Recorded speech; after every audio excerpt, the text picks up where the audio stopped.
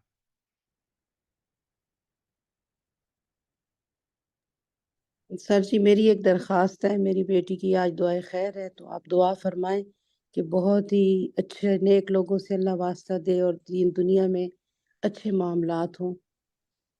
آمین آمین. ہم اللہ سے دعا گو ہیں کہ اللہ ہر ایک کی بیٹیوں کو اپنے سکون اطمینان عطا فرمائے اور ان کی زندگیاں قرآن و سنت کے مطابق ہوں.